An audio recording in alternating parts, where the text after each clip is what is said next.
The city was a symphony of noise and light, but for Arthur, it was silent. He lived alone on the 17th floor, watching the endless river of people below. They rushed by, faces aglow with screens, ears filled with music, never noticing him. Arthur was a ghost in his own life, invisible to the world. Each day was a copy of the last wake, walk, return, unseen.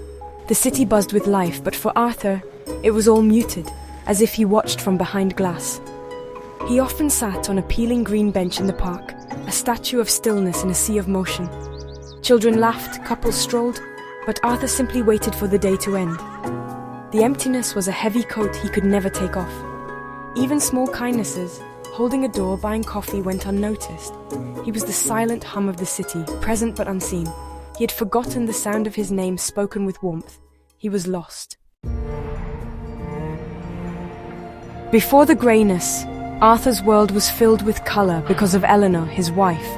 Her laughter was bright, her kindness gentle. Together they built a life of quiet joy. Sunday mornings meant pancakes and her soft humming, a melody just for them. But the song ended suddenly. Eleanor was gone, and with her all the colours faded. Memories became ghosts, a red scarf in a window, a song on the radio, reminders of what he'd lost. Grief stole his sleep, his appetite, his desire to connect. Friends called at first, but time moved on for them. Arthur's life remained frozen on the day the music died.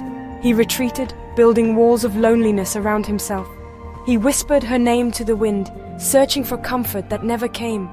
The world urged him to heal, but moving on felt like betrayal. So he chose the grey, the silence, a living monument to a love that was gone. He waited, untouched by time. One Tuesday, as Arthur sat lost in memory, a red ball rolled to his feet. A little girl, no more than 6, followed it, her eyes wide, her laughter bright. She stopped, looking not at the ball, but at Arthur. For the first time in years, he felt truly seen. She didn't ask for her ball or run away. She simply looked at him, curious and kind. Children see what adults ignore. They see the truth in a face. She saw his loneliness, his pain. Without a word, she stepped forward and hugged him. It was a simple, silent embrace. No agenda, no expectation. Her small hand on his shoulder, her cheek against his coat. A gesture of pure kindness. Then, as quickly as she came, she picked up her ball and ran back to her mother. But the moment lingered, a silent question. "Are you okay?" In that moment, something inside Arthur shifted.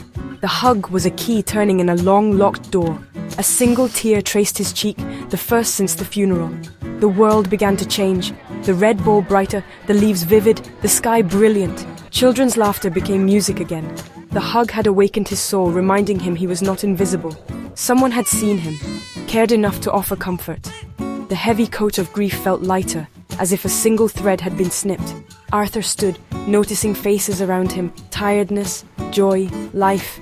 He was no longer a ghost, but part of humanity's flow. That night, he opened his window, letting the city in. The pain remained, but so did hope. A new song beginning. Small acts of love, he realized, are everything.